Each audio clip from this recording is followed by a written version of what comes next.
Over the years, we've heard a lot about the Church of Scientology. Jenna Miscavige Hill spent more than 20 years in the church with her uncle. Well, thank you very much. As a child, I was only allowed to see my parents for a few hours once a week. There's not an exact criteria for evil, but I would definitely say, somebody who makes rules that thousands and thousands of people can't have children and runs a church where there's child forced and coerced abortions. If that's not evil, then what is, Hello, hello, hello. Welcome back to an all-new episode of Serialously with me, your host, Annie Elise.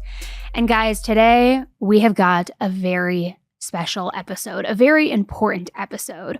For those of you who have been listening to my podcast for a while, I'm really fascinated with cults. I want to know how they operate, how they tick, how they recruit, the mentality behind it. And I've done a lot of deep dives into cults too over the years, whether it's FLDS, maybe a different one, maybe drinking the Kool-Aid, Scientology, all the different ones. And Scientology is one that we have talked about a few times on here. And we've talked a lot about David Miscavige, the leader of Scientology.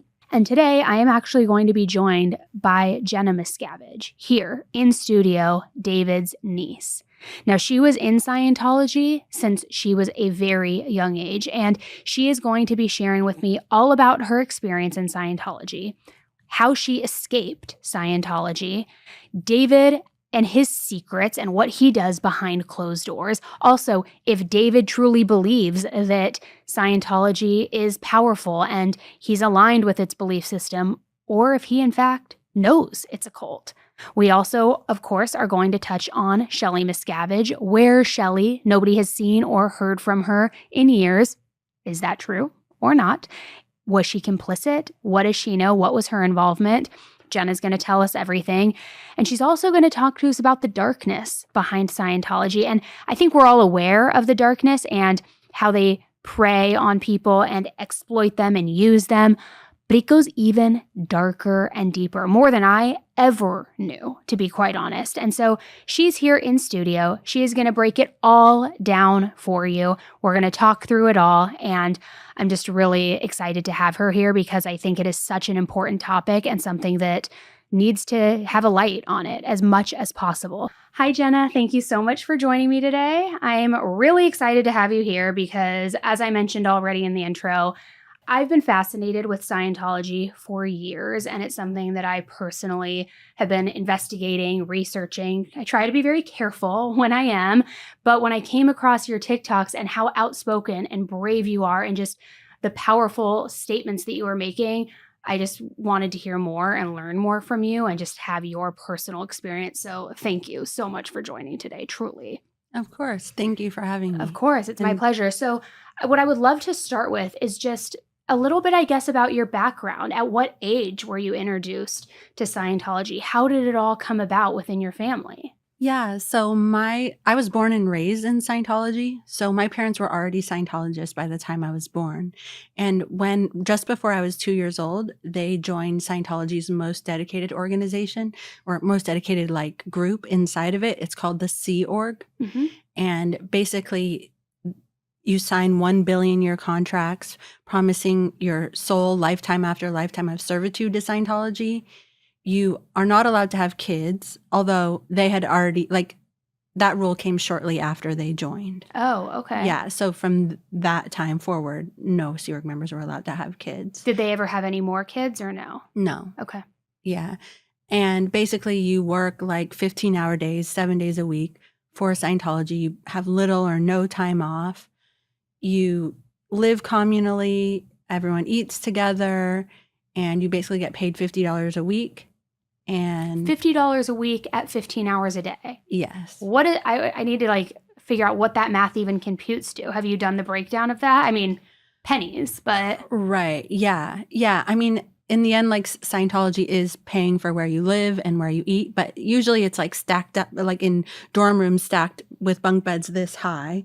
Although when you're married, you get you share an apartment with another couple, and they're paying for your food, but also you're paying for all of your laundry, all of your toiletries, all of your feminine hygiene products. You're paying for everything else. So Even so, room and board, I mean, that doesn't equate to 15-hour days full time and then getting the extra $50 a week. So you mentioned really quickly, I want to talk back about the dorms and how it's stacked with bunk beds even before marriage. So what is that like? How many people to a room could there be? So for instance, like when I went to a Scientology boarding school, and boarding school is like a very loose term here, but I was in a dorm with 7 other girls, and then we had one bathroom, which was connected to another dorm with 7 other girls. Wow. So like we were all using the same bathroom. We all had to shower every day, and it was like a scramble, if not impossible, to be hygienic as kids and get everything done you were supposed to get done. What in that age time. did you start boarding school? So that started when I was 6 years old. And were you pulled away from your parents and put into this boarding school with just peers, or how did that work? Well, the truth is that when my parents joined this Sea organization, it was in Los Angeles, and for like a year or so, like they were there with me, and me and my brothers lived in the living room on bunk beds. But then my dad went to the secretive international management base for Scientology, and my mom was doing other projects for Scientology. So I only saw them for a few hours once a week. Wow. That's so tough as such a young girl. Yeah. So I would be in like Scientology nurseries during the day with a bunch of other Scientology kids. And then when I was 6, there was basically a boarding school that was at Scientology's international management base. And where's that located? It's in Hemet. Okay. Yeah. And so the boarding school was about 20 minutes away. It was at the back of an Indian reservation, and it was a couple of acres, and there wound up being like 80 to 100 kids there. And we would be there all week, and then we would see our parents for like a couple hours on Saturday evening and Sunday morning, and then we would go back. And so, I mean, my mind is kind of blown right now as you're saying that, because I've of course am familiar with the Sea Org. I have heard about the boarding schools, but now just thinking through that at such a young age, 6, 7 years old, which is incredibly young, going to sleep without your parents and waking up without them, that has to be incredibly difficult and challenging. But I also suppose the argument could be you didn't know any different at that point. Is that fair to say? That's very fair to say. Yeah. The truth is that I never lived in a home with my parents. And even though you're right, like I didn't know what I was missing, and also that was happening to all the other kids around me.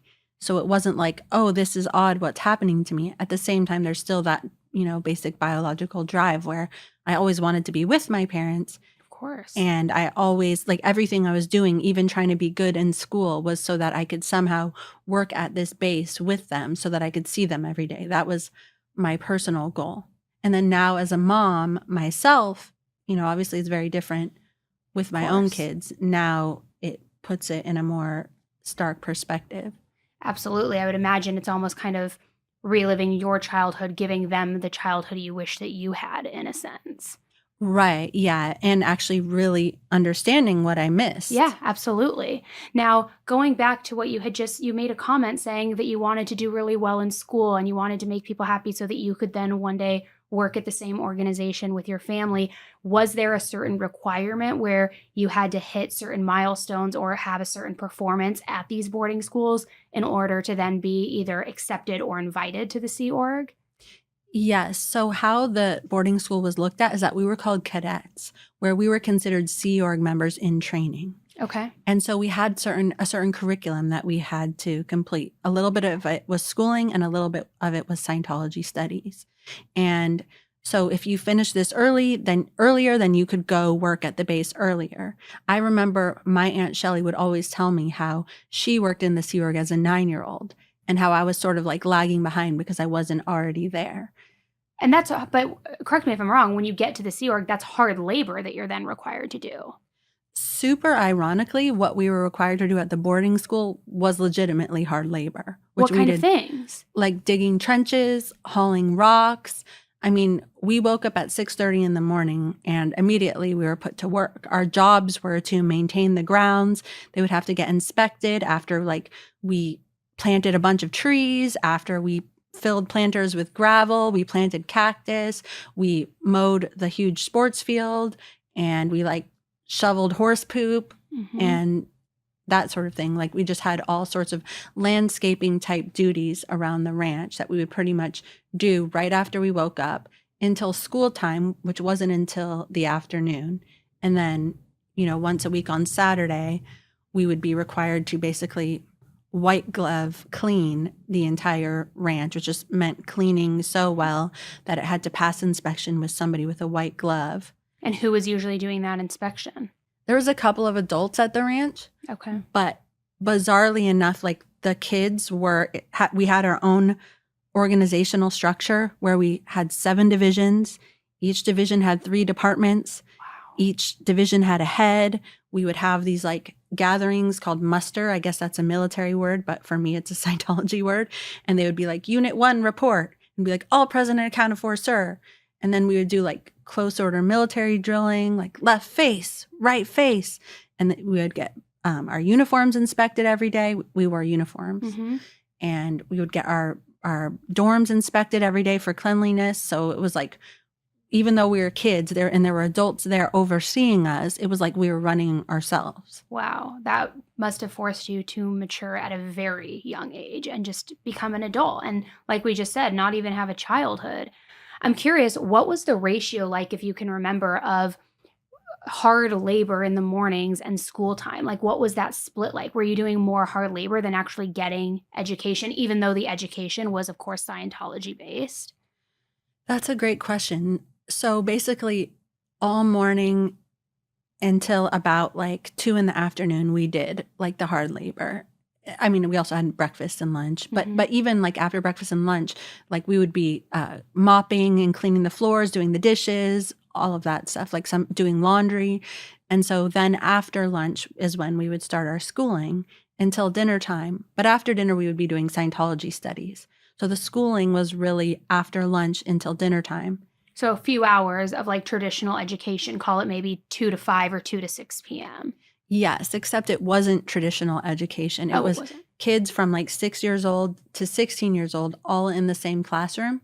And there was no grades. And basically there wasn't a teacher who would teach us things. They weren't allowed to explain anything. We all had these little checklists, which were basically like, read this, demonstrate this. Like we would write an essay. Curriculum. Well, it was like step by step what we had to do, but it was never a teacher teaching us. And so it was run like a Scientology course room where they would like, they had an e-meter there. We would have to be attached to the e-meter. Can you explain to everybody listening what the e-meter is? Sorry. No, that's fine. I mean, I feel like I know a lot of these terms, but I know, for those who are a little bit unfamiliar. Yeah, please. I have one actually at home. I went on my way up. I was like, dang, I should have brought that. Please text me a photo of it. I will for sure.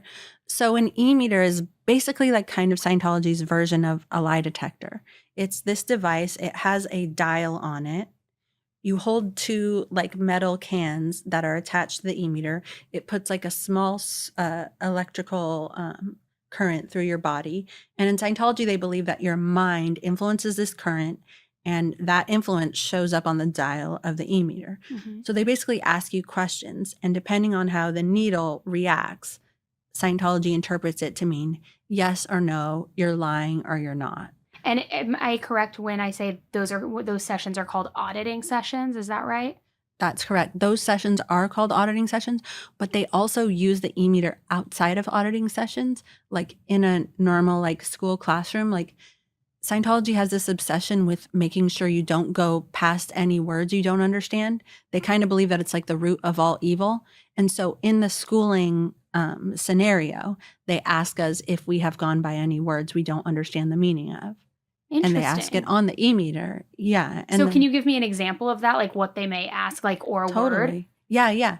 So they basically say, in your recent studies, have you encountered any word or symbol you didn't fully understand? And then they look at the e-meter, and depending on how it reacts, they say, great, go back to your studies. And if it has like a read on the e-meter, they say, go back to your first course, the beginning of your course, and find a word, make a list of all the words you don't understand, look them up in a dictionary. And like try again. Exactly. Yeah. But you kind of have to go back to the beginning of your course. So it sucks if you fail. Mm-hmm. Yeah. And also, it's in front of the whole classroom. Oh my gosh. And so it's embarrassing. Like, that was my terror when I was of course. It was so embarrassing. You feel, it's humiliating. Yeah. And so I would have these like little strategies, which basically occupied all of my schooling time. Mm-hmm. I would have a dictionary open and like pretending like I was looking up a word, because if you're looking up a word, then they can't do a meter check on you because... But in reality, the meter check isn't even accurate because it's just a current going through your body. So it's like, whether you know the word or not, it's kind of a 50-50 chance of what's going to show up on the system, right? Right. Yes, totally. But it was more like I could avoid even being brought to the station if they knew I was already looking up words. And like they would have things... I feel like I'm getting into the weeds. You can tell me. No. This is great. Okay. But we would have like word chains. Like if you look up a word and then there's a word in the word you don't understand, you have to open another dictionary and look up that word. So I was basically always putting on a show of being in a word chain. Wow. So that I could avoid embarrassment. Yeah, of course. Yeah. And so it wasn't a very productive way of going about my schooling. It's interesting because you say how you did that to avoid the embarrassment and when you are tested and it's in front of the class. And you also a few minutes ago had mentioned that your Aunt Shelley used to give you a hard time, saying that she was in the Sea Org at 9 years old. You're not trying hard enough. And so I want to just pivot for a moment and ask you, how involved while you were in this boarding school and a cadet and doing the training was your Aunt Shelley and your Uncle David in your life? So my Aunt Shelley would write me regularly. Like she sent me a bunch of stationery so that I could write her, because I think that she was saying she wanted me to write her and then I wasn't. I used the excuse that I didn't have stationery. So she sent me a bunch. So I would write her regularly. They would send me birthday presents and Christmas presents and all of that. And occasionally us kids were brought into the base where our parents worked, where we would work in like the galley where they made all the food, or occasionally we would do a Scientology course there. And so when I was there, like sometimes my uncle would come get me on his motorcycle and bring me to his office. And usually I would wind up talking to Shelley. Like he was around, but she was like a woman. And my opinion is that she didn't have any kids of her own. And so she's sort of like, I was sort of her outlet for that. Yeah, I think that makes sense. At the time. So they weren't part of my daily life because I was at the ranch the entire time. But, at Christmas time, when we had a day off, it was spent You with only had them. 1 day off. Yeah. Christmas Day. Yeah. Or there would be like a big celebration the night before, but then we would have Christmas Day off. And so I would spend it with them, with my parents. Well, that was actually going to be one of my questions. And please excuse me if this is so naive and ignorant of me, but do you celebrate traditional holidays? Like, would your whole family get together for Thanksgiving? I know you just mentioned Christmas, for anything like that, or does that go against Scientology beliefs? It doesn't go against Scientology beliefs. I feel like it's like I'm not religious right now, but I still celebrate Christmas.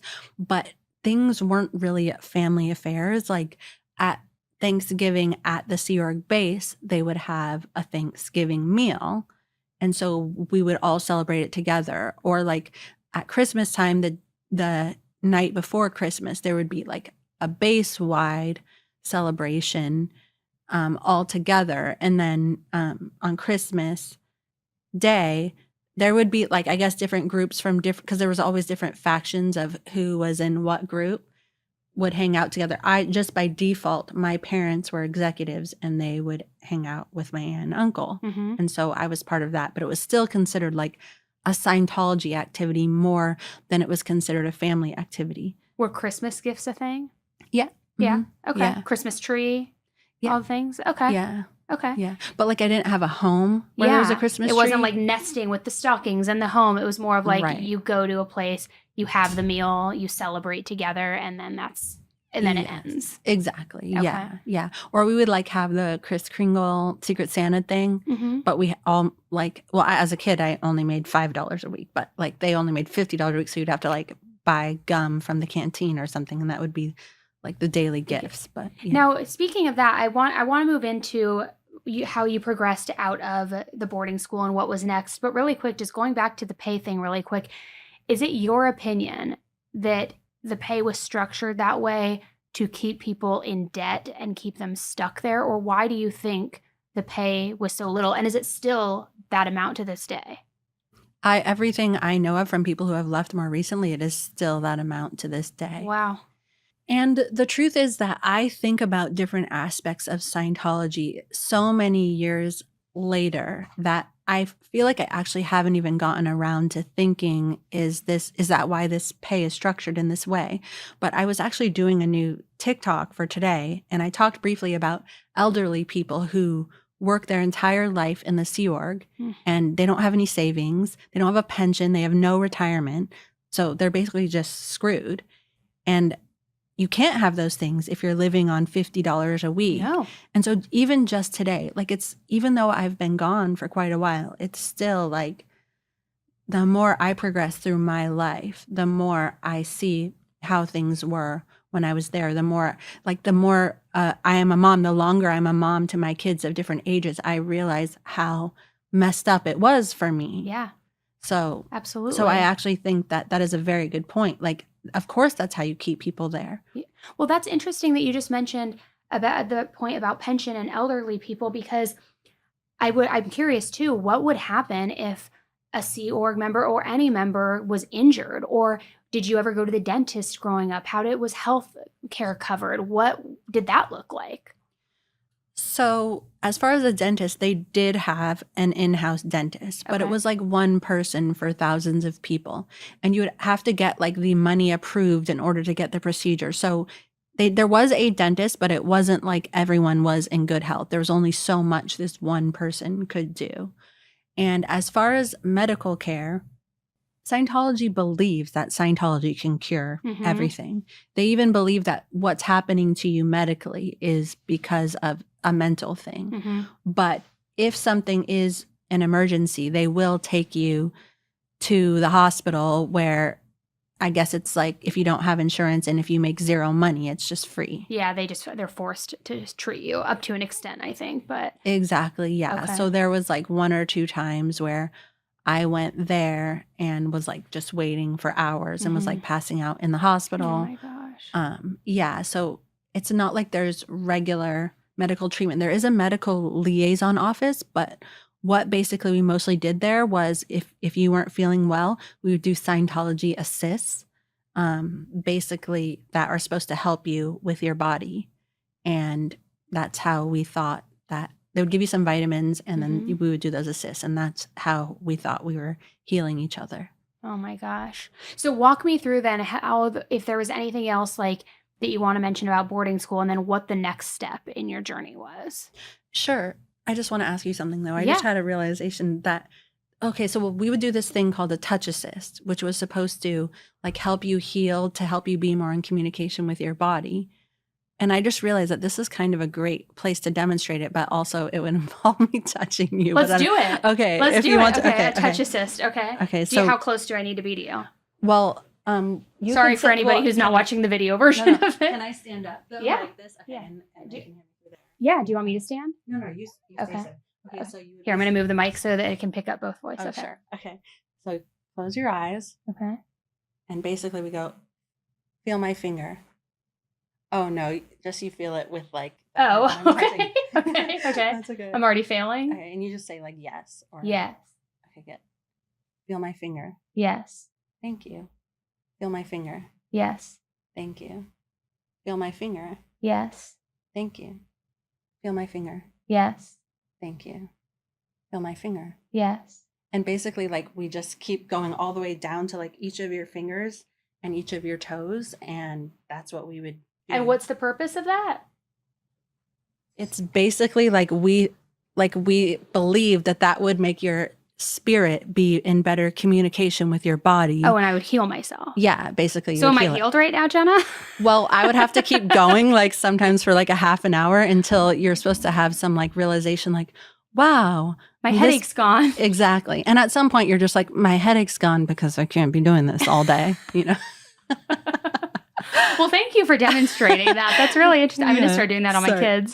Anytime they're like, I have a boo-boo, I'm like, touch assist time. You like wear them down so they're like, okay, all, I feel Mom, better. I just want to watch Spidey and Friends. Leave me the hell alone. That's pretty much how it was. Oh my gosh. Okay, so yeah, walk me through how that transition happened and kind of where things were at and what your day-to-day looked like through boarding school into the next phase. Okay, yeah. So the majority of the time I was at this boarding school at the ranch, my mom was positioned in Clearwater, Florida, where she basically was in charge of that whole base, which is Scientology's biggest like money-making base.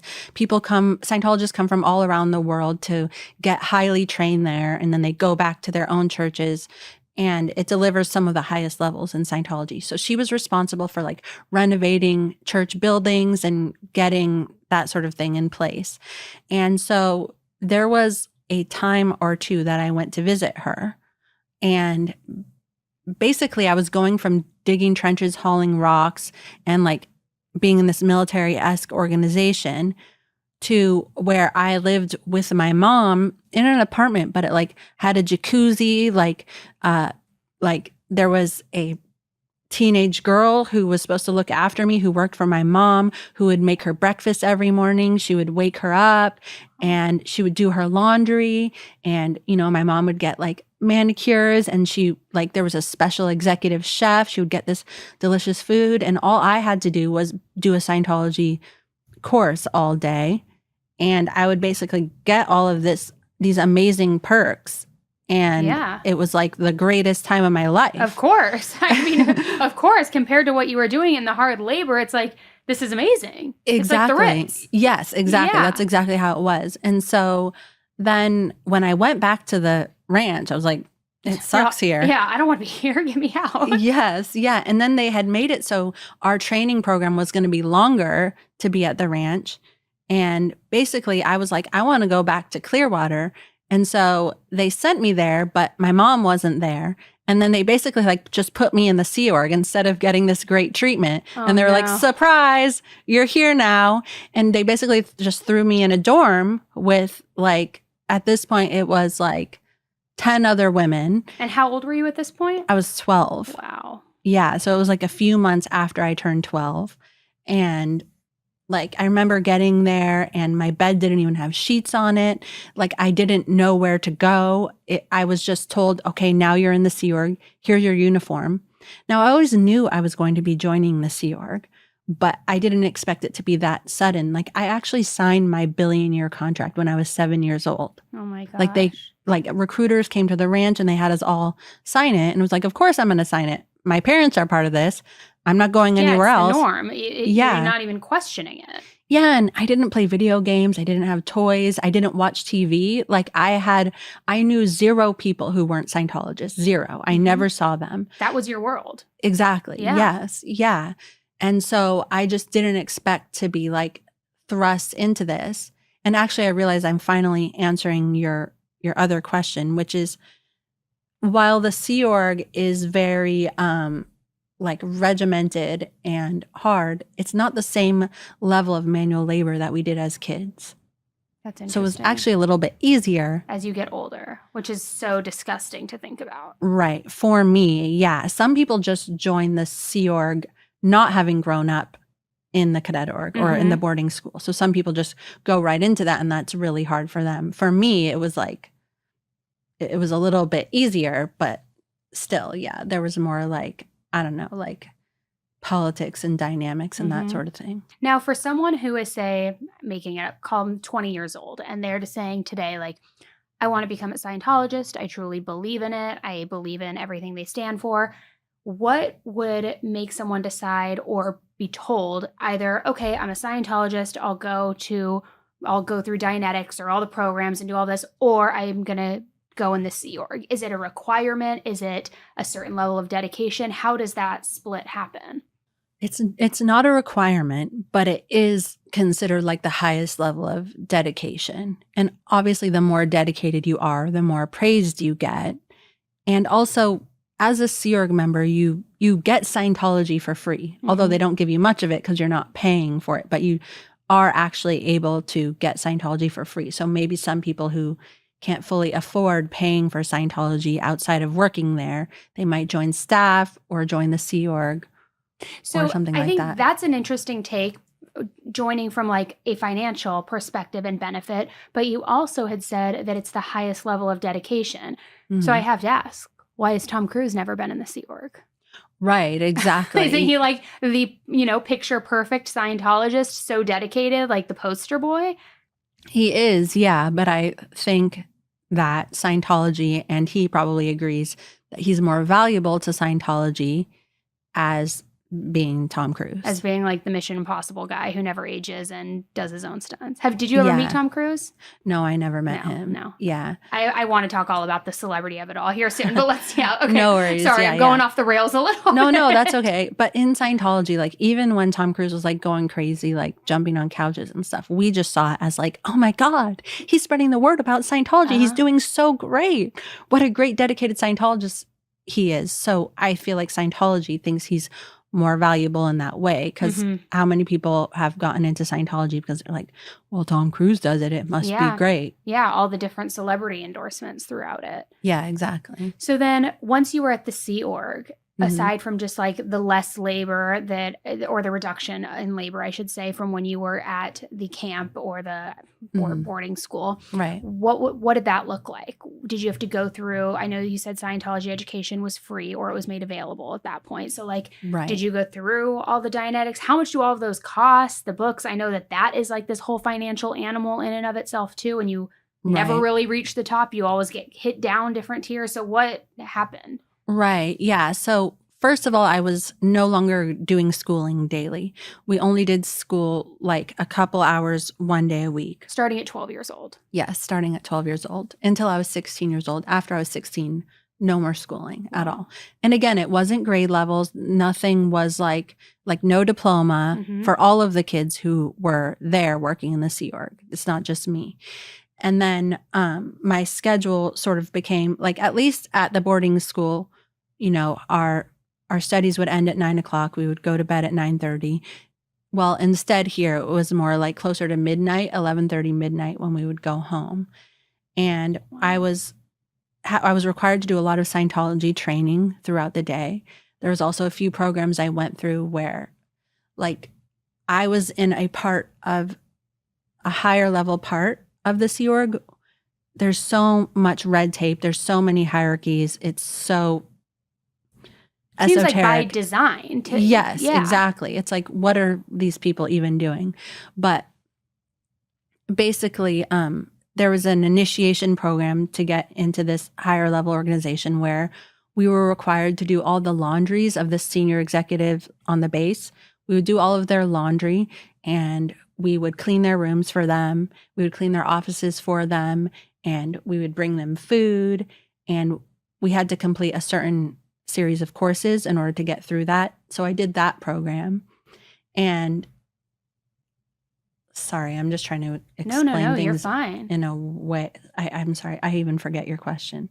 Oh, what did I was just talking about what it was like in the Sea Org and like what the landscape of like what you had to do and the requirements and Dianetics and all of that. And if that was a part of it, and just kind of like as you, I guess, because in my mind, I'm thinking you're essentially climbing the Scientology ladder, so to speak. Right. So like as you continued to climb higher and higher, I would imagine the pressures increase, the requirements increase, maybe the skepticism starts to trickle in. So just kind of wanting to understand a little bit about just that period in your life. Right. Yeah. Okay. So as far as Scientology, if you're a paying person who comes and pays for Scientology, they have what's called a gradation chart.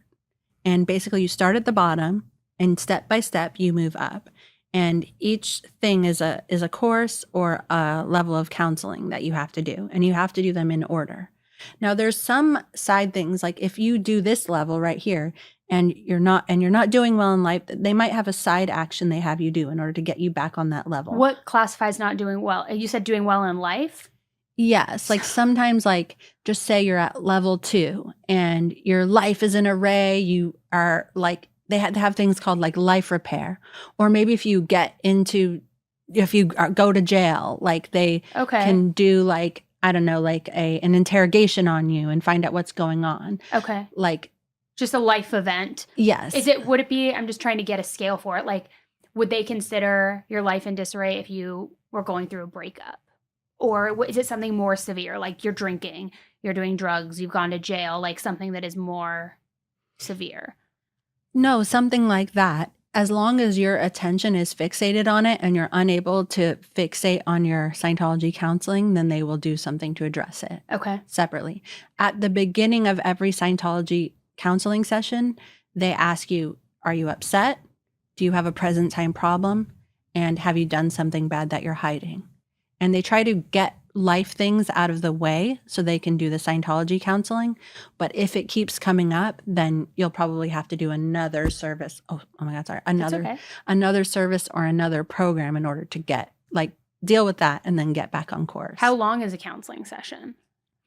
So it's usually a couple of hours, Wow. like 2 or more, but so there's also different types of counseling sessions, and it is called auditing. I say counseling because Scientology has such a specific language. Oh, I'm sure. And I feel like it's hard to impart what I'm trying to say when I'm like trying to explain using their language. So I try not to use it, but it's like translating in my head every second.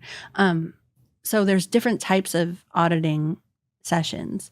Like if you are in trouble, me as a staff member, I would get an interrogation. And that's basically when they ask you, have you done this bad thing? Have you done this bad thing? And they interpret it on the e-meter. And so sometimes those sessions last longer. Like I've been in one of those sessions for 9 hours straight. Oh my gosh. Yeah, where they're recording it.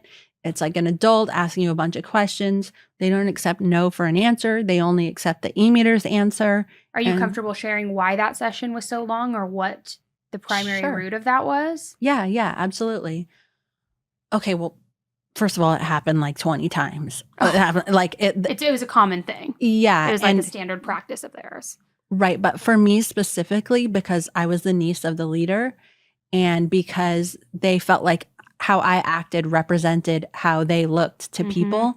And I don't know if it's like they saw me as a potential threat. So one of the times when I started getting an interrogation was when my parents had actually left Scientology and I didn't know. I just got pulled out of my duties. How old were you at this time? At this point, I was 16. Okay. Yeah. So. And they left and they didn't notify you? No, I didn't even know that my parents were leaving. I had been forbidden to call my parents by my Aunt Shelley. And so basically they had taken me out of my everyday duties. And I started getting interrogated by this woman who was the highest level important person on the base. And this would go on for hours a day with a video camera. And then basically I was taken out of my duties. I was made to clean bathrooms anytime that I wasn't getting an interrogation from her. I was made to scrub the bathroom with a toothbrush with somebody standing there watching me to make sure I didn't try to escape at any time. Someone else also stood outside my dorm at night while I was sleeping.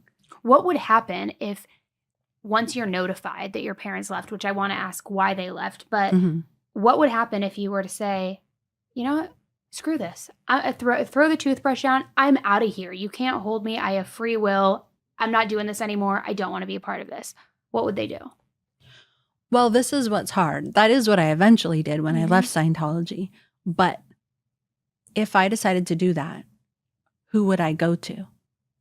I knew 0 people who weren't Scientologists. Oh, you mean in terms of life outside of Scientology? Yeah. So it's almost as though kind of like not only, and I hope this word doesn't offend you because it's not at all what I mean, but it's almost as though they brainwash people inside there a little bit to be just so dependent on other Scientologists and remove your ability to lean on anybody outside of the organization so you feel trapped.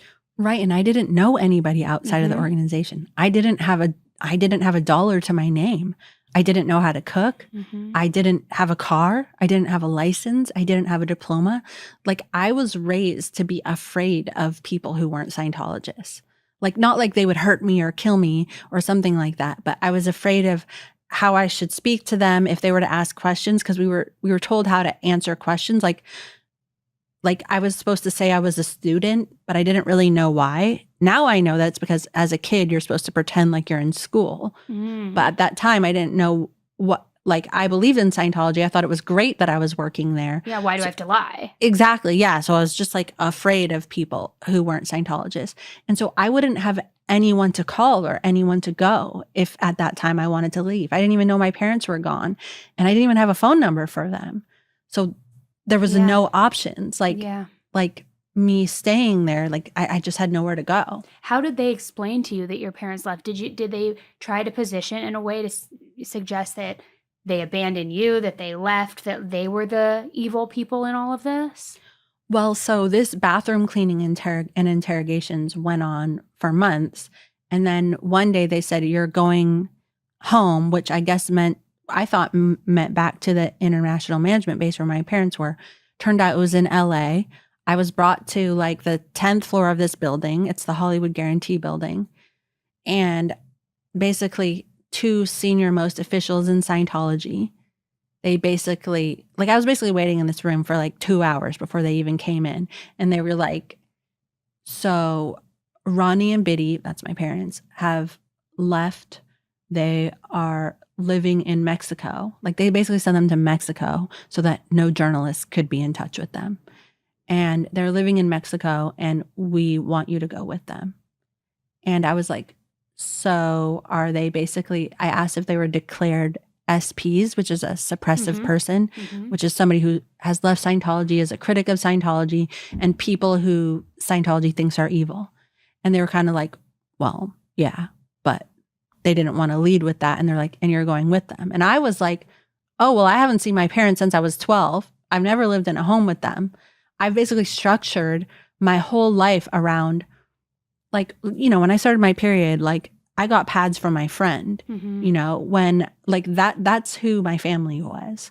And so at this point, when my parents have left, I've been forbidden to talk to them for years. I was afraid of the outside world. Of course. We were taught that in regular schools, like in Scientology, they believe psychiatrists and psychologists are like evil, and they like try to like lobotomize you and all this and drug you. And I was like, I'm going to go to a regular school in Mexico. I don't even speak Spanish. And so I was like, no, I want to stay. And so basically I wound up staying. And at the time they were like, wow, you are such a dedicated, wonderful Sea Org member. Do you think that they did that at all as some sort of reverse psychology to be like, we want you to go to like test your dedication and see if you want to stay? Or do you think they truly did want you to go? I think they wanted me to go to avoid a legal issue and drama with my parents. Okay. But I think that when I said I wanted to stay, they recognized that it was an opportunity for them to basically keep my parents in check. And Like, we have your daughter here. Exactly. Yeah. And if you speak out, if you say bad things, then you're not going to see her. Do you have any basically. siblings? I have 2 half brothers. Yeah. Were they in Scientology as well? They were in Scientology as well. They grew up there, but it's kind of a weird long story. Like I have twin brothers, but they're my mom's kids and not my dad's kids. And they're 8 years older than me. And so they were at a different base than me. Okay. And so it's just like relation, but not the closeness. Right. Yeah. And also I'm just trying to think, like one of my brothers was already gone by then. Okay. And then one of my brothers left later. Okay. So you don't have it currently in your immediate family. There are no more family members in Scientology. Not in my immediate family. Just your extended. Yes. Right. Okay. Yeah. Well, cousins. I mean, of course, one of them is running Scientology. Right. Yeah. Exactly. Okay. So then I'm curious too, just as people have spoken out over the years about Scientology, and Leah Remini had her famous docuseries where she was exposing, she spoke with a lot of people who had left, some who were still involved and who wanted to be anonymous. Have you watched any of that? I've watched some of it, yeah. What you've seen, is that an accurate portrayal of what it was like and truthful? Absolutely. Yeah.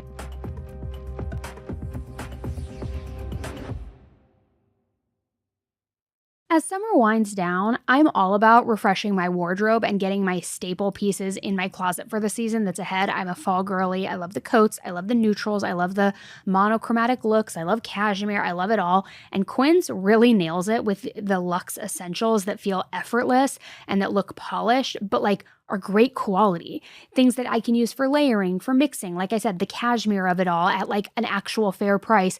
And I just love, love, love their stuff. I know I've talked to you before about their bed sheets, their throw blankets, their clothing, because I literally go to Quince for everything. Their styles and their products are so versatile that I just find myself reaching for them again and again. And not only the cashmere of it all, but cotton sweaters, washable silk tops, classic denim pants. And that cashmere, it starts at like $40, guys. It's not this like cashmere that's out there for hundreds and hundreds of dollars, yet the quality, I was in fashion for over 10 years, okay? The quality is literally the same, literally the same. The best part about Quince is that it's half the cost of similar brands. And here's how they do it, because it sounds, I know, too good to be true, but they work directly with top artisans and they cut out the middleman. So Quince is able to give you the luxury, but without the markup that happens with so many factories. They also only work with factories that use safe, ethical, and responsible manufacturing practices. Plus, premium fabrics and finishes always. There's a couple cashmere coats that I just bought, like little cute wrap coats with the belt. I bought one in chocolate brown. I bought one in like this really pretty like bone taupe, and they're perfect for layering. They're perfect staples. I just love them. So elevate your fall wardrobe essentials with Quince. Go to quince.com/AE for free shipping on your order and 365-day returns. That's QUINCE.com/AE to get free shipping and 365-day returns. Quince.com/AE.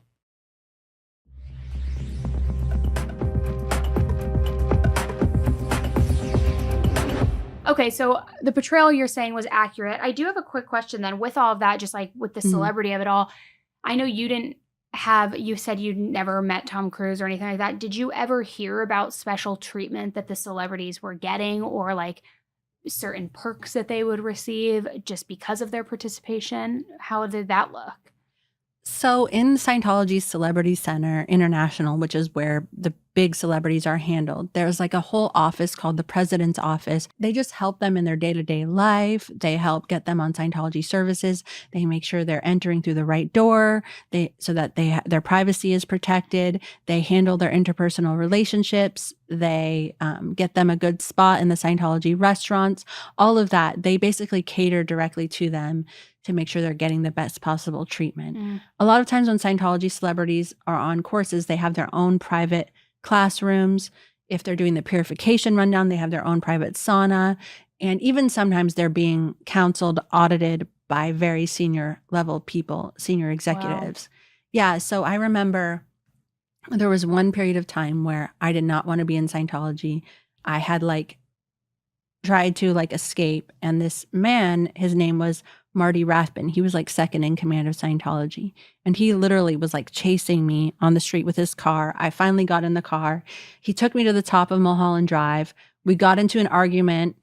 He left me there. And then I didn't have a phone. I didn't have anything. I was just a brainwashed Sea Org member. And he finally came back and got me. But he was like, look, I have been auditing Tom Cruise. His auditing file is right here in the car. I'm going to go bring it into the Celebrity Center. Can you please just promise me you won't run out of this car? You won't run away when I take 5 minutes to go drop it off. Wow. So that person was the second in command of all of Scientology. And that's who was auditing Tom Cruise. And that's also who was dealing with me. That's interesting because I guess obviously celebrities who are going through it, they're going through the same criteria that other people are, but the fact that Tom Cruise still gets audited and things like that happen, that's wild to me. So going back, because I know we skipped ahead a little bit, at what point and at what age did you first start to question things or feel like I'm not on board with this, something about this doesn't feel right? And what were the events after that following? Sure, yeah. Sorry, I just want to go back to the celebrity thing. The thing is that the celebrities, as far as special treatment, I would say the biggest thing that I take issue with is that they are not Sea Org members. So there is a whole crew of people who are basically being paid pennies, who are forfeiting their ability to have children. And yes, some of those people signed on as adults, but some of them were forced into it as children.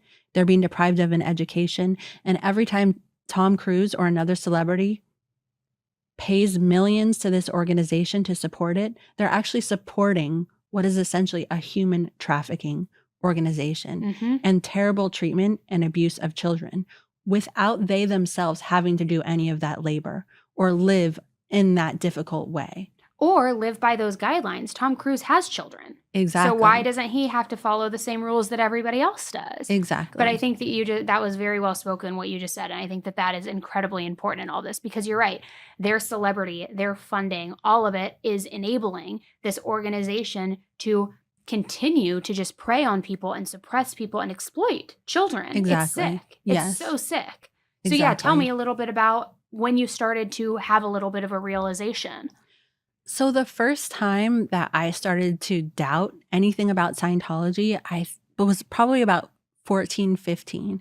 And I was on a Scientology course, and there was another cadet org type boarding school there in Florida. And one of the kids who was there, I was working with him on course. And for some reason at that school, like, he didn't have the idea that he had to automatically be a Sea Org member. Like, they gave them a little bit more choice, I guess. And so he would say things like, do you really believe that you're a spirit? Like, do you really want to be here? Like, you don't really seem happy in this job that you're doing. And it was the first time that I was like, I never really questioned it before. Like, I was always like, just took my parents' word for it. I took everyone's word for it. And I was like, do I really believe that I'm a spirit? And I was like, do I really like doing this? Do I really like being held to this standard? And at that time, a lot was going on because I was forbidden to call my parents. My mom had gotten in trouble for something, and I was just really worried about her. And I wasn't allowed to tell anybody that she was in trouble because she was a very senior executive in the Miscavige family, and it would look bad. So I was also just like keeping this secret, not allowed to talk about it. And I wound up telling him, and it was the first person who was like, wow, so you never see your parents? He was like, you've been away from them all this time, and you're not even allowed to talk to them. And he said, that must be really hard. That's not how Scientologists talk to each other. Like, they're not like, oh, I'm so sorry you're going through this. They're like, yeah, this is Scientology, suck it up. And by the way, if you speak badly about Scientology, it's only because you've done something bad. And so it was the first time that somebody spoke to me like that. And it was the first time I was like, yeah, maybe I don't like doing this. I've just assumed that I always did. And I think at that age, I was getting less attached to the idea of wanting to work there because my parents were there. Because I was 15, 16. That's how it is developmentally. Yeah. And so yeah, that was the first time that I ever questioned it. And then when did things come to a major crossroads to where you knew it's time to get out? That wound up happening when I was 21.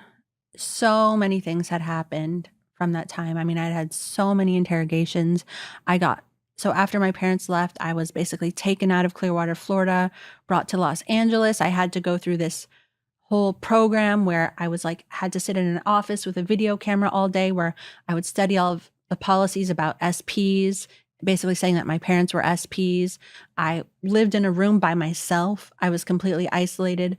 And then finally, when I got more, like after a few months, when I got more integrated into the group, I wound up meeting who's now my ex-husband, and we fell in love. And in Scientology, you're not allowed to, or in the Sea Org, you're not allowed to have sex before you get married. And so people get married at really young ages. Like my friend Misha got married when she was 15. It's just like certain Mormon cultures. Exactly. Yeah. So it's like totally normal to get married at a young age there.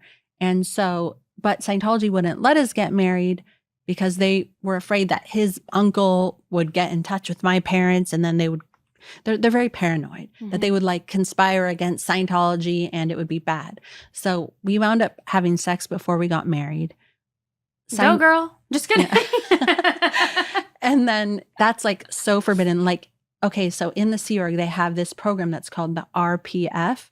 It's the Rehabilitation Project Force, where basically like, if you mess up, you get assigned to this. And it is like the ultimate doghouse, like gulag. Basically, you have to wear all black. You're not allowed to speak unless spoken to. Oh my gosh. You have to run everywhere you go. and you spend 5 hours a day getting interrogated. And also it's like a special kind of interrogation where you have to find your evil intentions behind the things that you did.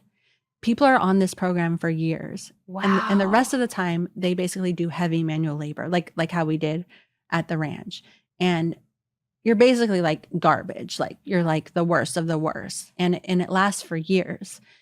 And so basically, normally, if you have premarital sex, but even if you just like touch someone in like inappropriate places or anything like that, you get assigned to this program.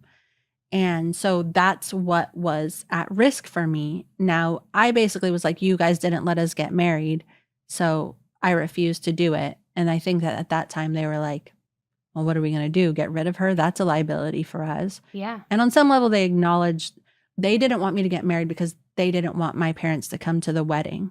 And so they had allowed me to write one letter to my parents saying that, you know, I wanted to get married. They said, it's fine. We don't have to come to your wedding. So I wound up getting married when I was 18. None of my family members were present. I was still wearing my uniform. And then, you know, they had previously tried to separate me and my fiance. They sent us on a mission to Australia. And basically in that mission in Australia, I was actually able to be in contact with people in the regular world. We were sent to a Scientology church there where we were supposed to find them a new building and raise money for that building. And it was like a ridiculous, impossible job. I think they were trying to get rid of us. And basically, I was able to be in touch with Scientologists, but who weren't in the Sea Org. And one of them had a little girl, and like I just hadn't really been around kids in that way. Well, I had when I was a kid, but we didn't think of each other as kids. Yeah. And so it was like the first time that I was around this person who was like a mom. We would go to her house.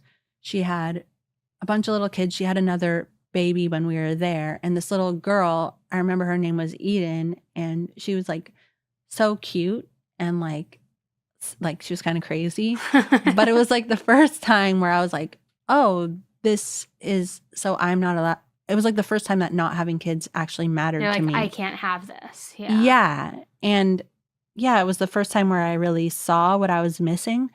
And then when we went back to LA, when the mission was over, basically like all hell had broken loose on the base. Like they were not letting people go to bed until midnight. They were basically like, basically we were, sorry, I'm trying to translate the Scientology And why word. was that? It's what I believe the reason for it is that Scientology is declining. Like there are less members, they're making less money. And it's really because of the age of the internet and all of these bad stories are out there. And because of that, Scientology doesn't have the power to silence people that they used to. And so because of that, Scientology is declining. But in Scientology, if statistics are going down, they basically start an internal witch hunt. And they believe that it's because they're surrounded by SPs, and they basically just start treating everybody horribly and punishing everybody and thinking that that's going to Change it somehow. yeah, get them to do their job better. Yeah. And make more people want to be a Scientologist. Exactly. But obviously that's not the real problem. And I also think that my uncle, you know, had gotten more paranoid with the like people coming out about Scientology, like the Lisa McPherson case, who's a woman who died unnecessarily in the hands of Scientology. And, you know, I think that he just became more and more paranoid about those things. And so just the culture was already bad, but it was much worse. Like we were getting screamed at every day at muster. If people fell asleep during tape play, they're being told to... What's tape play? Sorry, that's when we would listen to L. Ron Hubbard, Scientology's founder, drone on and on endlessly. Oh my gosh. It would be on a tape because he was dead. And so... but they would rest in peace. Actually, don't. Actually, don't. Exactly. Yeah. And they would start it at like 11 o'clock at night. Oh my And it was God. like, and so when people would fall asleep, it was like they would get called out in front of everybody. And It's like psychological warfare. exactly, all the time. And it was almost like you were afraid to step out of line if otherwise you would be brought up in front of the group and humiliated. And it was just like this terrible culture. In Scientology, they already have a really crazy snitching culture. They have what's called knowledge reports, where if you don't report somebody who's slacking off, somebody who did something bad, somebody who spoke badly about Scientology or complained, then you will get in trouble. Would they ever like test you and like have people pretend like to set you up and see if you would snitch on them? Yeah, so I remember one time there was a gal who actually had been at the boarding school with me when I was young. She was then in Florida with me, and then she was in LA with me. She had just happened to be transferred to these different bases too. So I'd known her since I was a kid. And I remember she was one of the people who, she also hadn't seen her father, who had left Scientology many years before. She was my age. And I remember I confided in her that my parents had left Scientology. And this really senior person on the base who was reporting directly to my uncle, she basically told me that my friend Natalia had confessed that I told her everything about my parents. Like, this was like a huge no-no. Like, I was not allowed to tell anybody. Yeah. And she told me that Natalia had confessed that I told her this. And then I was like, oh, okay. And then, so then I was like, yeah, I did. Yeah. And then Natalia was like angry at me and even got like transferred to another base. And one time when I saw her at an event, she was like, yeah, I was just like kind of a little bit upset because I just didn't think that you would ever tell that. And I was like, I didn't. She told me you had. Oh, so they were just trying to pin you against each other and see. Yeah, where they're trying to get the truth. And so even that little interaction with Natalia, it's very rare to have that kind of loyalty in Scientology. Like, your friends think that they're hurting you by not reporting you.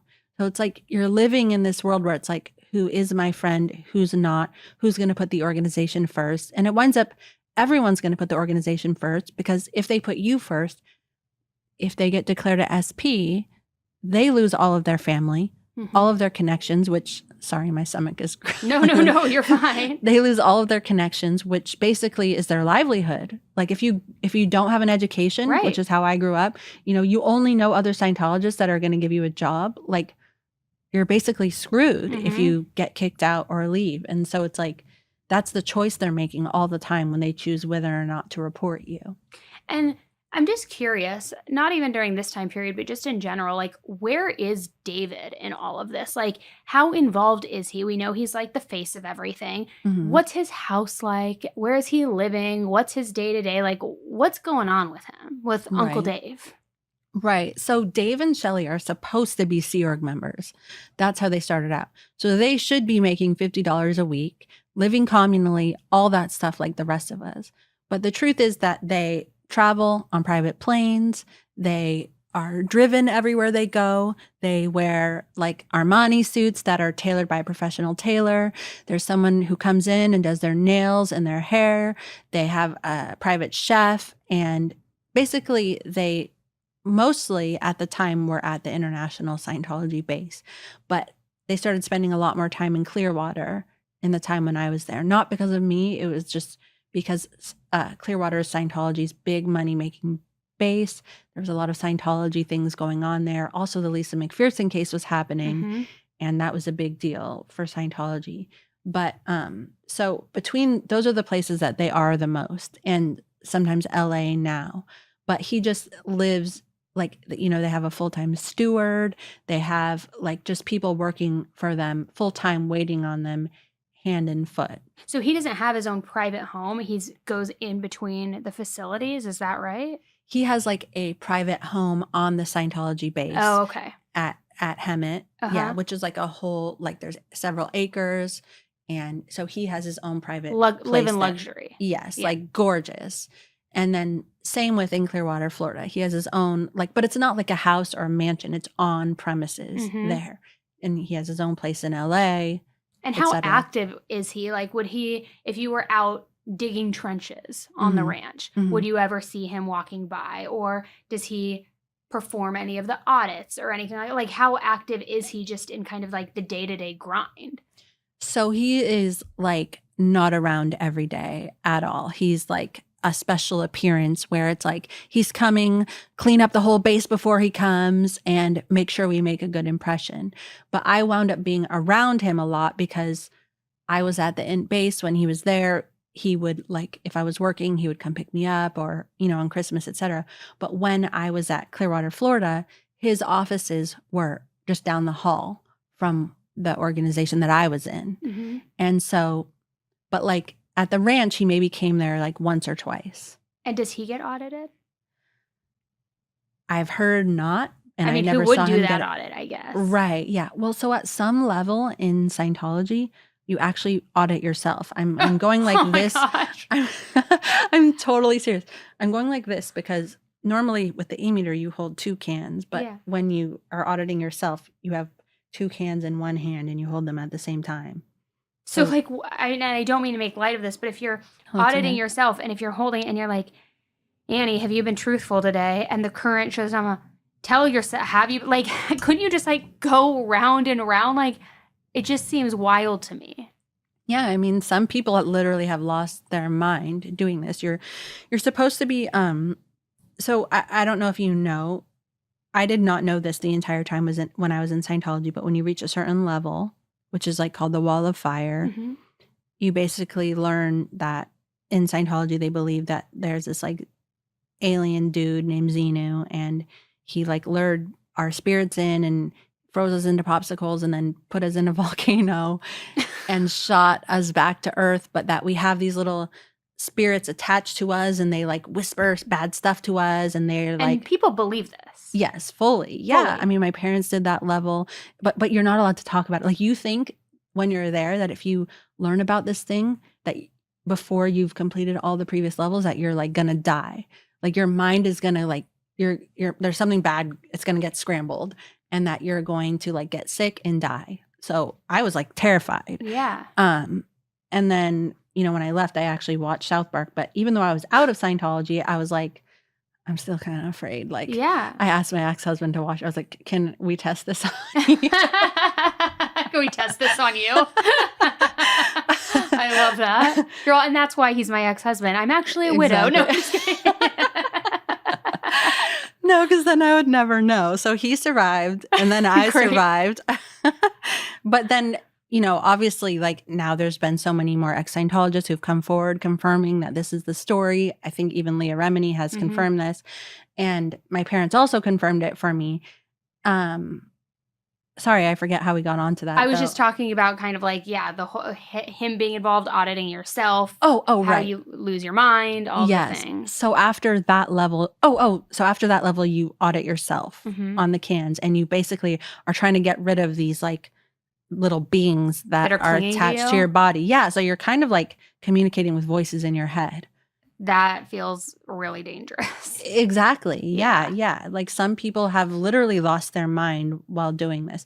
And so, but it's also like, you know, for him, I think it would be an easy way not to be forced to answer hard questions Mhm. if somebody else is Mhm. auditing you. Because when I was getting audited, I never did the solo auditing. Basically, the person would be like, yeah, you got to answer this question. And we're not leaving this room until you answer. Yeah, So it's easy for him to be like, oh, I'll just audit myself. Yeah. You know? exactly. So I actually think it was a cop out more of than. course. Yeah. Oh, man. And so what was the final straw that made you leave? And what was that day like? So I had come back to the base and it was all like, it was just so much worse than it had been. And there was also little things that are small things, but they kind of put me over the edge. My parents had already left. And while I was in Australia, I was able to communicate with them a little bit. And they had started to tell me things like that. Basically, my mom witnessed my uncle beating people when he was there. There is a lot of that out there. Yes. And so your mom had said she's witnessed it. She witnessed it firsthand. And is it just, I would imagine, what, other Scientologists who step out of line?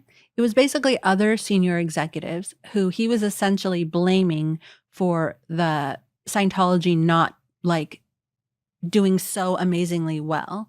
He would just blame them for everything and punish them for it. Keep them imprisoned in this trailer, make them sleep under their desks. By the way, even at my level where I was at, like they were trying to make us stay up night after night after night. And I would be like, no, I'm going to bed. And other people would be like, yes, please keep saying that we're going to go to bed. We'll stay, we'll do this with you. And then they would always like bail because they would get in trouble. And so they were trying to make us stay up night after night. Like they would even give us like B12 shots in order to keep us Which energized. it's because that's what will wear you down. And again, it's psychological warfare. It's keeping you up. It's keeping you exhausted to where it not only wears you down, but then it makes it easier to plant these ideas and these thoughts into your mind. And it's awful. Exactly. Yes. And then they would also like go around and like just they would do things that I always thought I was in Scientology to help people, but they would go around the offices, like they would have certain enforcers and they would be like, you can't have this protein bar in your desk, throw it away. So we were already getting $50 a week. We had to pay for the protein bar and they would force you to throw it away on the spot. We didn't have money to spend. We were hungry because, when you eat at 6 o'clock at night and you are up all night or you don't go home until midnight on the good nights, so they were just going around doing these needless things and they'd be like, you're not allowed to listen to music, turn off the music. They would do things that weren't even in alignment with Scientology's policies. Just to be a tyrant. Exactly. And have control. Exactly. And I had gotten a hold of a cell phone at that time and a few other people had. And then they made this base-wide thing. We had never been allowed to have cell phones before. But they tried to make this base-wide thing where they were going to take away the cell phones. And I wound up being the last person on the base willing to give, I was like, no, you're not taking away my cell phone. And there was just so much pressure put on me. So it was between hearing the things from my parents, seeing what was going on, and being in the mindset of somebody who I truly cared about people. I thought I was sacrificing everything in Scientology so that I could help people. And when I saw them basically going around to my friends and saying, you can't have food, you can't have music, you can't sleep, and you guys are destroying everything in Scientology, you're horrible. It became this like switching moment where I was like, these aren't the actions of people who actually care about helping people. And I even tried to get myself changed to a different position where I was like only doing Scientology counseling to see if like even Scientology worked. And that didn't go well. And counseling, again, to confirm that you were performing the audits then. Yes, but I was only going through the training. So there's just a few audits that you do in training, but they were like harmless things, like teaching people better or people learning to communicate better or whatever. I was never interrogating anybody, and it was just like you do brief things at the end of each training level. I never became a full-on counselor. But you wanted to see if there were other departments that maybe would feel like, okay, now we're back on track. This is a better fit. Yes. We are helping people. Exactly. And it didn't materialize. It didn't materialize. And I don't care about this now, but they weren't even following Scientology's policies. Scientology policies are horrible enough, but they weren't even going by their own. Like if the policies said staff had a few rights, they ignored those and they brushed them aside consistently.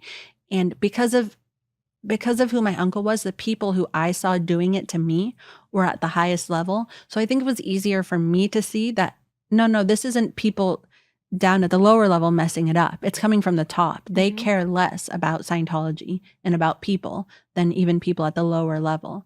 And so it was weird. Like I knew I didn't like it, but there became a point where my body was like, nope. We can't go back to work today. Yeah. We're not doing this. Like it was even like if I wanted to, it was weird because I was always out of touch with my body because I was always working my ass off, not sleeping. And like I thought I was a spiritual being and I thought any illness I had, I could heal through my mind. So my body was just considered a meat body that I happened to have this lifetime. But it was like my body that kind of saved me. That was like, we're not doing it. Yeah. I was like, we can't. And I was just like, this was the first time I felt that way. I was like, wow, we just can't go back. And then I was like, I'm done. Yeah. I'm done. Yeah. Now you've been pretty outspoken how when you left, Scientology is it's known for its intimidation tactics. It's stalking. It's just smear campaigns, all sorts of things. There's actually, I'm not going to name her on here for just in case she doesn't want to be put on blast, but there is another creator who a couple of years ago did like a full deep dive into Scientology, multiple episodes, and ended up having a lot of retaliation from them, being followed, harassed all the way overseas to London, as a matter of fact. And I think there's been so many people who have said firsthand that they have experienced that and that they've been threatened and that their reputation has been destroyed and that there are these, again, just very calculated smear campaigns and, very dangerous things. And so my point is that you've been outspoken about what it was like for you after you left and how there were people who stood outside your door at certain times and did certain things. Can you talk a little bit about that? Yeah, absolutely. So starting off, as I was leaving, Scientology first, basically you have to go through an interrogation before you leave in order to remain in good standing.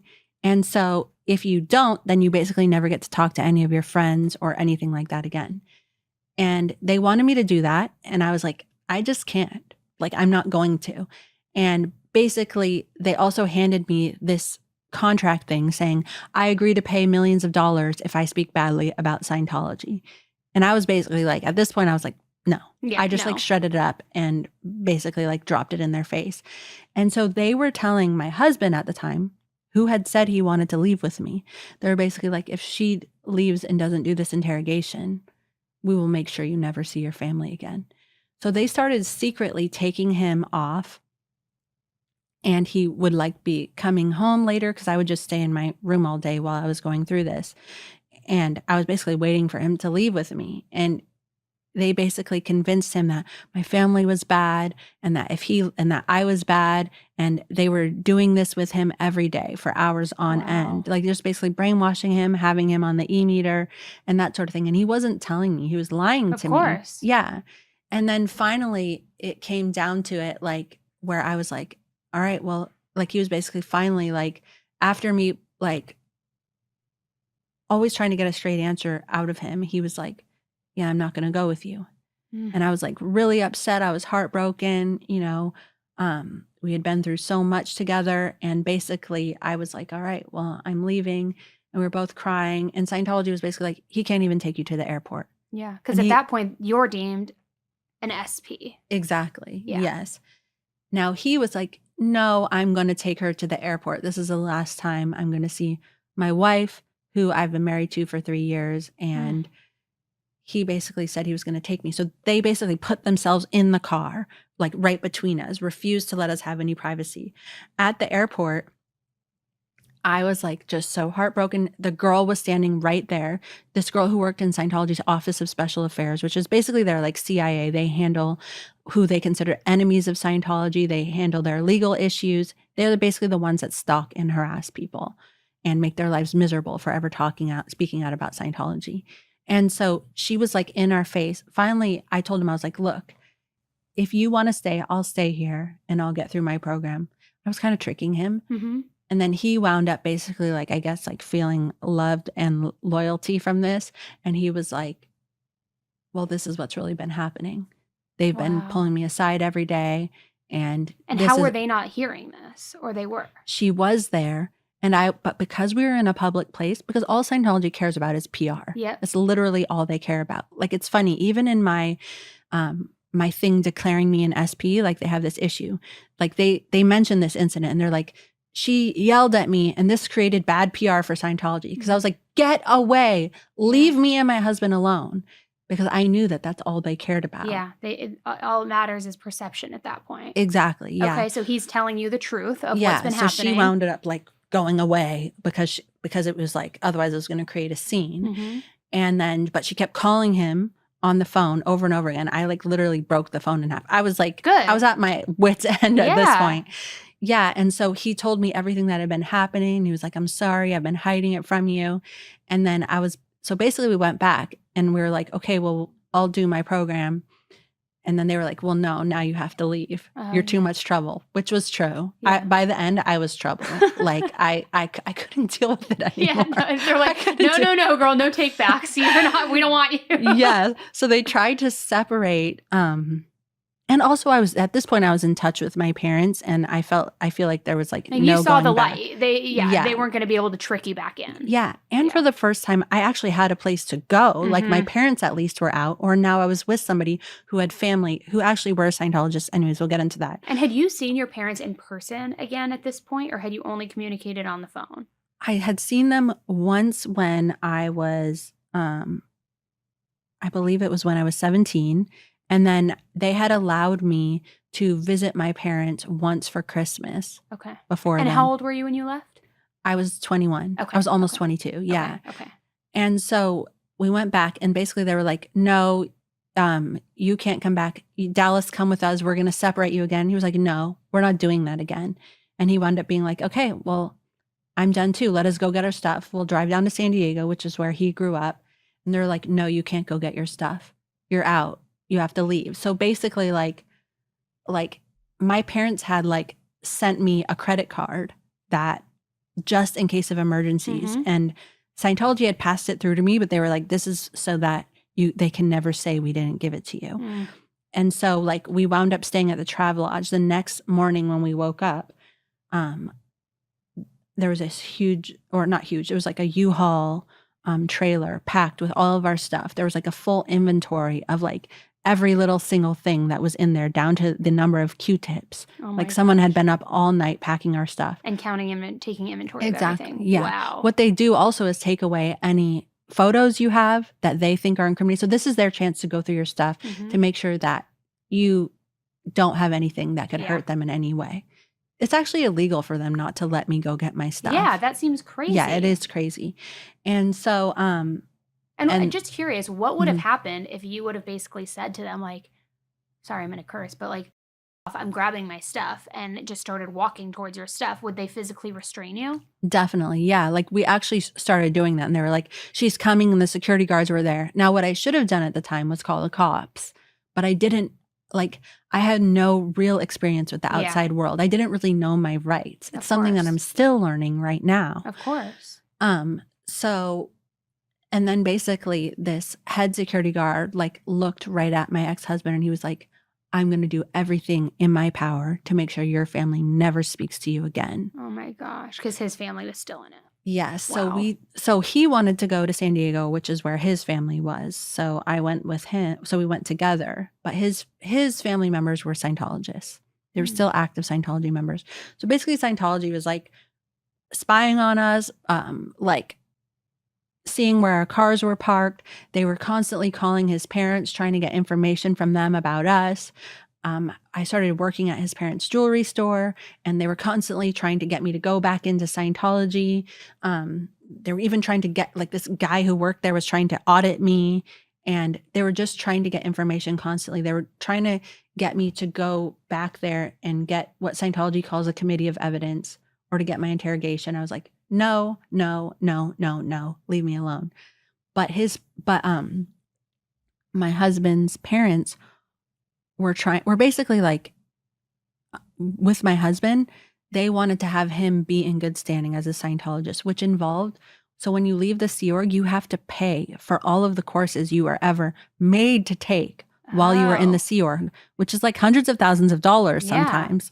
So they wanted him to pay what's called your freeloader debt. So even though I worked for them since I was a kid. How on earth am I ever going to pay this at $50 a week? Like, are you out of your freaking mind? Well, you're not making $50 a week anymore because you only have to pay it when you leave. Okay, And got it. yeah. But still, it's like the height of insanity. Like I was a slave laborer. I'm not a freeloader. You guys are the freeloaders. No, exactly. But so they were trying to pressure him to do that. And I was like, absolutely not. So he was kind of still brainwashed. My ex-husband was. He wound up reading a book, got unbrainwashed. But it was just like this, it just caused strife between me and his family. Of course. Constantly at the workplace. I wound up working somewhere else. But one time when we were at work at the jewelry store, someone called in and they're like, I want to talk to Dallas Hill. And they're like, yeah, I'm just a good Samaritan. Someone's following you. And he was like, huh? Like, what do you mean? He's like, well, I have a police scanner.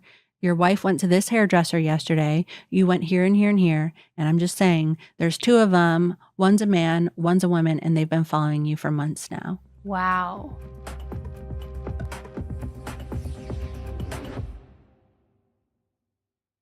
I've talked to you about it before, but I'm going to talk to you about them again because I love them so much, and it is Function Health. It's the only health platform that gives you access to the kind of data that most people never see, and they give you insights so that you can actually take action. You can test over 160 biomarkers ranging from health, heart, hormone, toxins, inflammation, stress, you name it.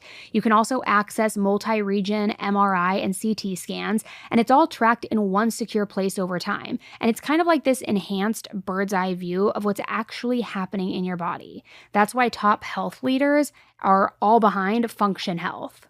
Not only do I choose Function Health, I really believe in them. For example, most people will think like, oh, okay, if I have low iron, I'll just take an iron supplement. No big deal. But here's the thing, having low iron might not even be the issue. And taking the supplements could actually backfire. Iron plays several essential roles. It's part of like this, hemoglobin, which carries oxygen in the blood. It supports both energy production and immune function. But in order to be absorbed and transported and stored properly, iron relies on ferritin and copper. Ferritin is in your iron storage protein. Kind of think of it like a bank, okay? And so if you have low ferritin, it means that the body's reserves are running low. But if you have high, then that can reflect iron overload and other stress in the body because that rises during illness and inflammation. And look, I get it. I sound like I've been watching too much Grey's Anatomy, but it's real. So you can actually see a full glance, get learnings, get insights into what's actually happening in your body. So I use this and you should too. Learn more and join by using my special link. Visit functionhealth.com/AE. Again, that's functionhealth.com/AE.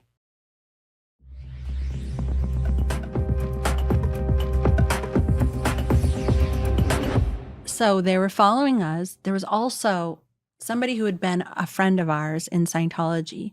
He basically showed up at our work one day, said he was in a bad place, that he needed help, he needed support. And we let him live with us and even work there for a few months. And it just wound up that he was basically reporting on us the entire time. Did your uncle try reaching out to you at all during all of this, or Shelley? He did not, because at this point, so many years later, documents have come out that Mike Rinder had in his possession that were basically his exchanges with my uncle at that time. So because it's considered a legal issue of concern for the church, my uncle has to put spacers between me and whoever my handlers are. So basically so you can have plausible deniability. And so that's what was happening. In addition, even the whole time I was in Scientology, it was this weird vibe of family means nothing. Yeah.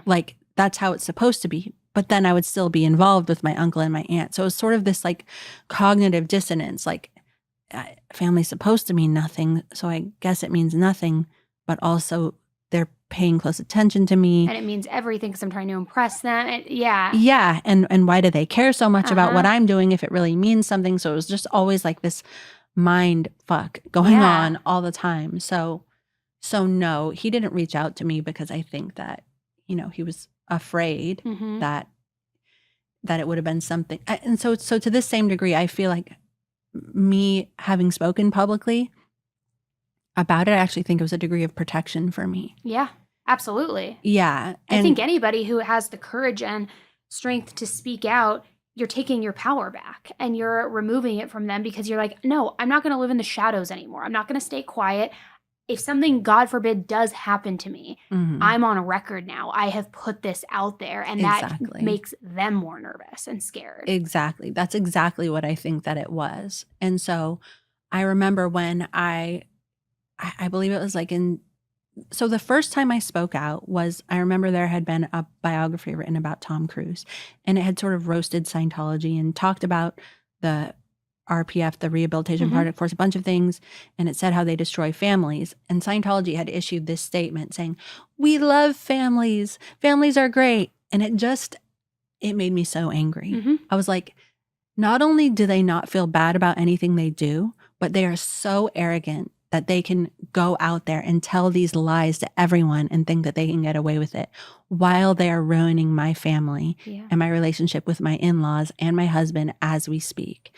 And so I wound up writing a letter to the woman who had written this rebuttal thing. And then like it got picked up by the media, and I was doing something. I had done something with ABC Nightline, and they had sent some like senior executive Scientologists down to meet with me and my ex-husband. And they were just like trying to show me all of these Scientology policies and being like, you know, you can't be doing this. It's bad. I was like, guys, those policies mean nothing to me. Yeah. They're like, you signed a $1 billion contract. You're all, eat shit. Like, get out of here. Get out of my face. Yeah. And they were even like, well, what would it take for you to not do this? And I was like, well, I would like for you to make it so all Sea Org members get a day off every other week, like they're supposed to get. That's like the bare minimum, a day off every other week. Exactly. Yeah. And so they were like, they were Sea Org members, and they're like, but we like working this hard. We like, I was like, okay, like, yeah, this isn't happening. And then that same day we were being followed by PIs, and I was just like, F this, like it's done. I never really considered stopping, but I did consider them like, you know, if they're able to have some reform or change things for people, then that would matter to me. Well, I think that that's important because you had even mentioned earlier that when you were looking at switching departments, it was because your goal was wanting to help people. And when you were starting to get doubts and you wanted to see like, is this still an organization that helps people? So that tracks, where is if they maybe did say like, okay, we will do some reform with the Sea Org, with the ranch, with this and that. I could see where you, and I totally would understand where you'd be like, okay, then I won't be so outspoken. Like, thank you for doing this. You're improving the conditions. You're helping people because that's who you are in your core. Yes, exactly. That's what mattered to me. And so just that didn't happen. And so I just wound up sort of moving forward from that point. And wow. Yeah. And so when my parents had left Scientology, they had not really told anybody in their life that they were in Scientology. And many people who had left Scientology kind of like kept it a secret. And I wound up, you know, when I got a new job, I wound up approaching it differently because people, like normal people, always ask questions like, where are you from? Where did you go to school? And I'm like, Jesus Christ, are you the police or something? Like, I was always like, how do I answer these questions? And so I just wound up being upfront with people. And I found that people were very kind in a way that I'd never experienced before. Like, they'd be like, oh, wow. Oh my God. I'm so sorry. Yeah. And I was like, oh, they're nice. Like, and so I guess I felt like safe in that kind of like everyone, even though I was speaking out, everyone who I knew where I was coming from. And they knew that if anything happened to me, it would be them. And I was speaking about it publicly. Well, and it's so interesting because like coming from the inside out, it's like, and I'm not speaking for everyone in the population, but I can confidently say I would imagine 90% of the population who are not Scientologists have a certain opinion about Scientology. So to your point, when you're confiding and sharing that, you more than likely 9 times out of 10, probably 9.9 times out of 10 will be, you know, on the other end, somebody will be understanding, sympathetic, you know, kind to you. Because I think just the general perspective in the outside world of Scientology is, this is a cult. This is horrific. This is exploitation. Like, this is awful. And so I'm glad that you felt comfortable enough to share. And I would imagine I would hope I should say that would be a little bit cathartic for you to just share more and be honest and feel like you can lift that weight a little bit. Right. That's totally how it was. Like, it actually made me feel really good about the world that I had grown up being so afraid of, was how people were allowed to be kind to each other. They weren't required to report on each other. You know, they weren't going to tell on you. They were actually going to care about you and check on you, and things like that just made me so happy to not really be in Scientology anymore. And then when I eventually wrote my book, I had kids around the same time. And so I wrote my book, and, you know, I did a book tour, and that did well. But I feel like when I became a mom, I basically was like, if I fuck this up, then I won't be able to live with myself because of my own upbringing. And I just like threw every little bit of myself into it, and like was just like trying to be the most perfect mom in the entire universe. But there was other things like still going on. Like, once you leave Scientology, like it doesn't all just go away. Like if you grew up not in a home, like never really being loved or doted on, or nobody like looking out for your best interests, not having anyone you can confide on, it's like this is a lifetime thing. Yeah, of you know, course. you deal with it for the rest of your life. And so, you know, at that moment, like I like going through my kids' childhood, it taught me so much more about myself, my own life. It made me kind of remember bad things, and also not be like, oh, well, why didn't my parents want to be around me? Or it just put my situation in perspective. Like, it's like a mirror just shining back on you. Yes. I was like, okay, I thought of myself like, oh, I'm fine. But when I imagine things happening to my kids that happened to me, it actually makes me furious, not just on my behalf, but for all kids who grew up there. And because you're a human, you're a normal human. Exactly. Yeah. Yeah. And having this organization still out there that just thinks that they can get away with everything. But I kind of had to partition my mind, like where I can't be angry for this period because I have to be a good mom. And so I was raising my kids for, you know, many years. Now my daughter's 13, my son is 16, and I got divorced a couple years ago. Me and my ex-husband are still great friends. We have a great relationship. We've been through so much together, but we did get married when we were 18 in a cult. There's that. Yes. Has he gone back to Scientology? No. Okay. He's totally, he's not in Scientology. His parents took a while to get out of Scientology, and like they're not active Scientologists, but I think when you get out when you're older, it's hard to let go. Of course. Of some of these things. It's your belief system, and it's ingrained in you. Yeah, and it makes you have to like rethink your choices you made for your children in your whole life. And so his dad has passed away now, but his mom, like, she doesn't practice it. She's not involved, but like occasionally she'll say certain things that I'm like, ugh. Yeah. But so I think that sort of like entering into like this healing phase of like, you know, now that I'm divorced, I have a little bit of sometimes time to myself where I'm able to get back into more of the Scientology things, and really while I always put my kids first, it's like for the first time in my life, I'm learning to value myself and my opinions. And because when I was raising my kids, I was in a little bit of an atmosphere where people were all ex-Scientologists. I kind of had to like push how I felt down in order to survive in that arena, where I sort of became a little bit of a shadow of myself after losing everyone I'd ever known from Scientology. And so now I feel like I'm speaking out again because I'm kind of coming back to myself. Like, that's great. Yeah. Like I'm starting to like go back to the old me where I'm living life on my own terms, and I'm actually valuing myself in a way that I was never taught to my entire life. I love that so much, because I think too, nobody has the kind of knowledge that you have about this situation, no matter how much research is done, whatever books are read. And I would imagine that gives you, or it at least it should give you a lot of purpose. And you should be incredibly proud of that, because nobody can learn the way that you are now delivering this information and educating the public on it. And I totally get what you meant by you became a shadow of yourself and you had to suppress that because you were surrounded by ex-Scientologists. And it's like now you're getting back into your space, feeling confident, sharing that and having your voice be heard. And I think that's so powerful.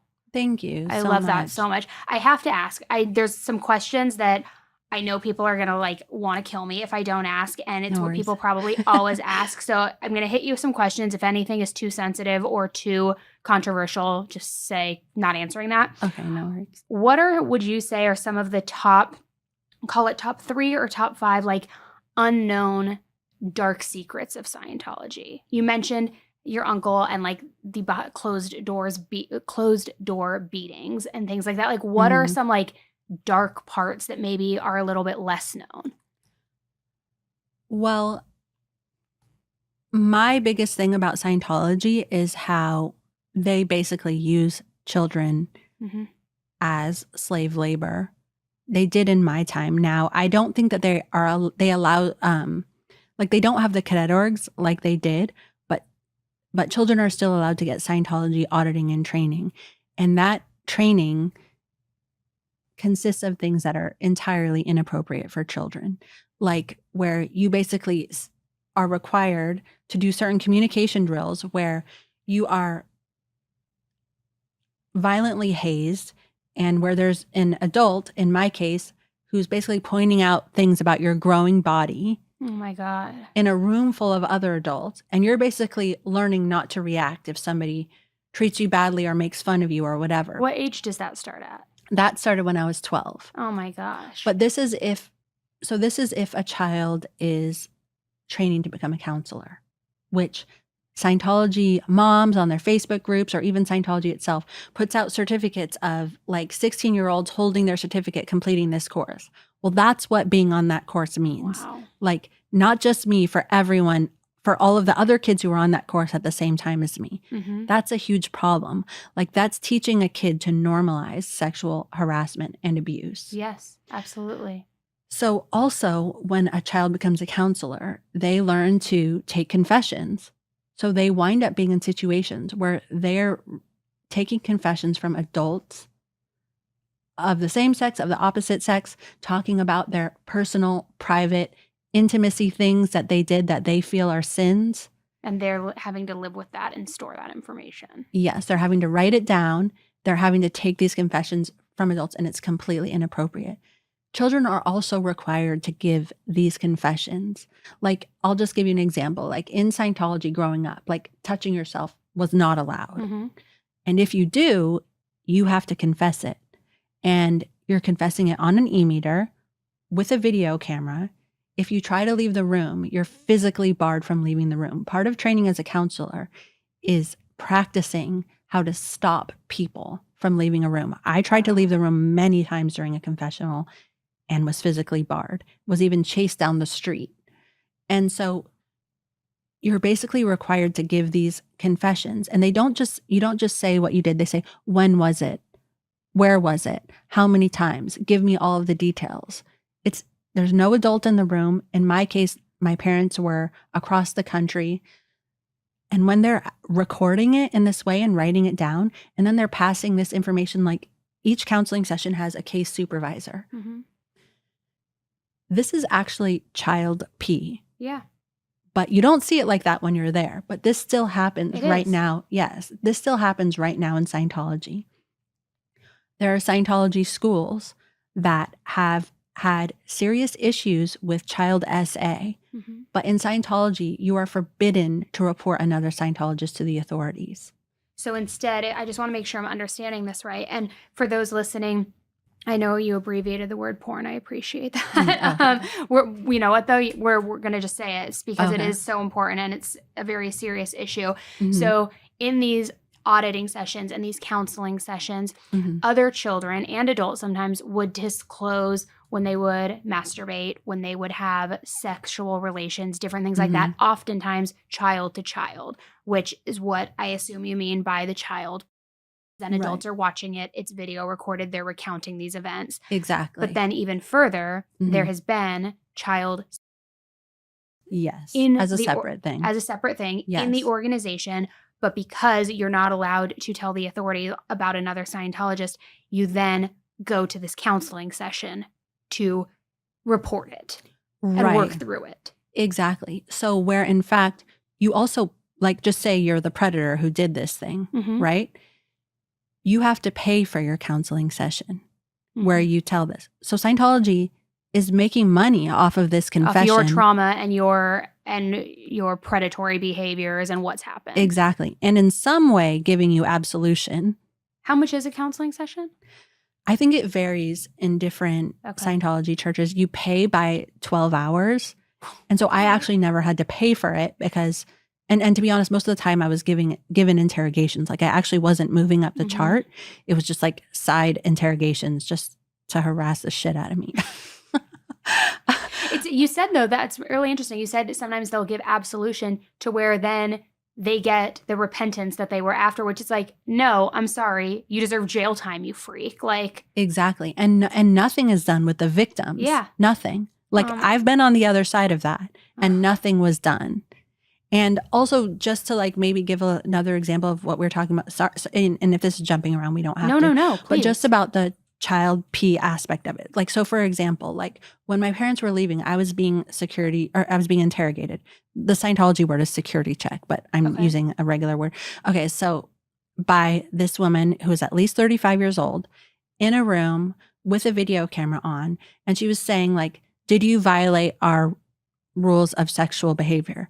And so I was like, no. And she was like, well, what's that? What are you thinking of? What's that right there? She would be looking at the e-meter. And I would say, well, I kissed this boy. That's not violating the rules.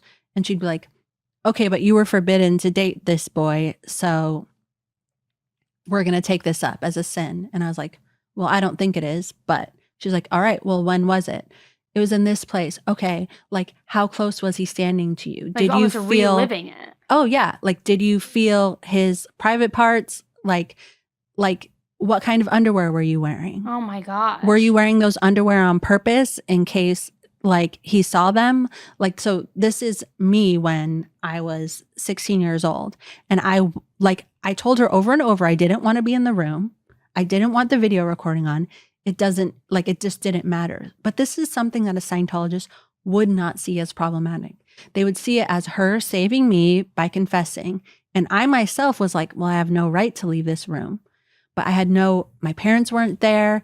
Like that is unbelievable. Yeah. And this is totally normal. Oh my gosh. That is infuriating. Yeah. So that still goes on in Scientology today. Whether you're a Sea Org member or whether you're just a paying member, that still happens in Scientology today. And that's a big, like, on some level, although I don't love adults being there, like, I feel like they have some options, not many. I still empathize with them, but being a kid, it's like you have none. No, you're just indoctrinated into this cult to where you don't have any other knowledge or way of thinking or like any life outside of that. And so you're almost built and set up for failure. Exactly. It's horrible. Yeah. And to have no other options. And so that's my biggest thing about Scientology. They do other things, like they screw over the elderly who work with them. And also, like we touched on briefly, my uncle actually taking these high-level Scientology executives who would speak at Scientology events and basically imprisoning them in these trailers and making fun of them, hazing them, brainwashing them to go after each other in order to save themselves, and literally physically beating them. Wow. And these accounts have come from multiple different Scientology executives who have left.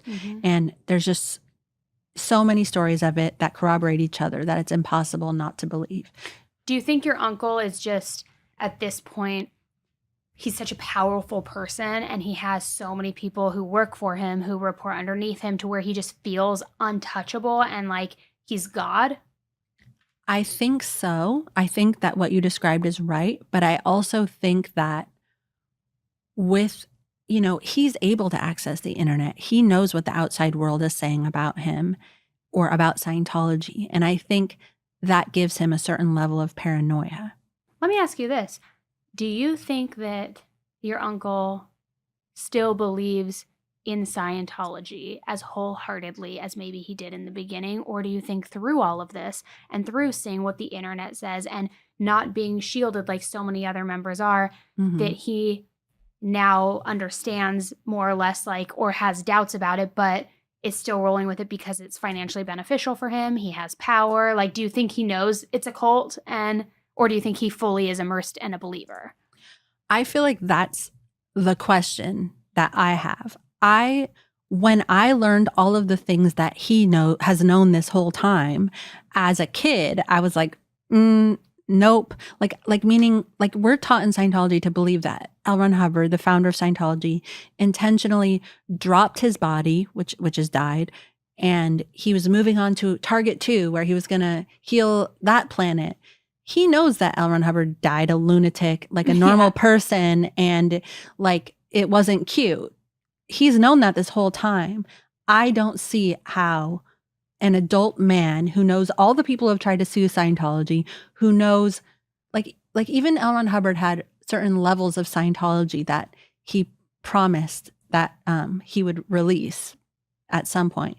Well, Scientology doesn't really have those. L. Ron Hubbard didn't actually write those. Mm-hmm. The executives have come out saying that, yeah, that's not true. Basically, they were just ramblings of a madman. I mean, even the Xenu stuff, which they did release, like that was a crazy person enough. Anyways, so my uncle knows everything. I just do not see how he could possibly Yeah, he's seen still behind believe the in this. curtain. In every way. Not only that, but you're taught to believe that in Scientology, when you when you get up to the higher levels, you're going to get these godlike powers, like telepathy, to exist independent of your body. He can't do that, and he knows that, and he knows he's the main guy. Yeah. So if he can't do it, who can? Yeah. So when I was when I was talking to my Aunt Shelley, she was definitely still a true believer. Mm-hmm. So it has now been many, many years. I just don't see how he can be. It makes no sense to me. That's actually my next question. Everybody always is asking, especially the last several years, Mhm. where is Shelley? Right. Give proof of life. Let us know that you're okay. To your knowledge, and I know that there has been mention of some sightings of her in Arrowhead here in California, going to the hairdresser, doing things like that. Right. Based on like your experience and any knowledge you have in the family, Mhm. when is the last time that someone spoke to Shelley? I believe it was when her father died in 2007. So, okay. And his the last funeral. time that a confirmed sighting has happened, when was that? In the family? Yeah. I don't know, because we're not all in touch with each other. People in the family have to stay away from me in order to be in touch with other people Okay. in the family. So nobody like speaks under the radar or anything. You don't have to say if you don't want to. Yeah. Okay. Yeah. That's fine. But I am in touch with people who, like, the thing is that, like, I get my information from a source that I completely trust, but in order to basically give other people peace of mind, I would have to tell them everything, but that's not good Mhm. in order to keep this source there and knowing that they can tell Of me course. things. I So, understand. yeah. But it is somebody who, like, I absolutely believe them. Mhm. And yeah. Do you think that your Aunt Shelley is still involved in Scientology, or do you think that she has tried breaking away and that's why she's not seen or heard from? She's absolutely still involved in Scientology. I mean, the base that she is at, where she works, it's basically what they do is they put Scientology scripture onto these titanium plates so that Scientology scripture can survive a nuclear holocaust. So she works at that base, which is a very high level base. But I guess my question is, do we know she's even still at that base if nobody has seen her? Well, nobody outside of, so people have seen her. When's the last time somebody saw her? Like people This on year? the base, you mean, are seeing her? Sorry, I'm just like. No, that's thinking- okay. That's okay. I mean, could we just, like, this is between you and me? Yeah, we'll Right, we'll talk after. Yeah. Okay. Okay. But I'm not sure how to answer your question without. You don't have to. Okay. Well, okay. yeah, we'll just talk after. So So she's still very much involved. She is okay. Yes, She's yes. healthy. She's a willing participant. Yes, Okay. absolutely. Yes. Okay. Mhm. And I want to touch on this too, because here's my question with that, I guess, too, is, and I don't know if you have the answer to this, but with so much public speculation out there of Mhm. where's Shelley? David, tell us where Shelley is. What'd you do to her? Did she try to leave? If she is a willing participant and Mhm. if she is still there and is being seen on the base regularly, why not just, it's giving Scientology a bad rap and bad press, which they obviously are hyper focused on. Right. So why wouldn't she just come forward and say, hey, I'm here, I'm fine, all is good. I'm Right. gonna, retreat for another 10 years. Right. Totally. That's a great question. And the answer is, as much as Scientology cares about bad press, they're also extremely petty and vengeful. And they have certain rules in Scientology with how to deal with critics of Scientology. And if they were to bring Shelley forward, in my opinion, I feel like they would be setting a precedent that every time Leah Remini or some other SP critic starts demanding people that they're going to now have to bring them out and show them. And the truth is that as much as Shelley is missing, there's so many other people who were never involved with any celebrities who would ask where they were. You know, Shelley wasn't really a public Scientologist. She didn't speak at Scientology events. So there's so many other people who are missing in the same way that Shelley is missing, which really they're just members of a cult. So we could start this for every member of Scientology.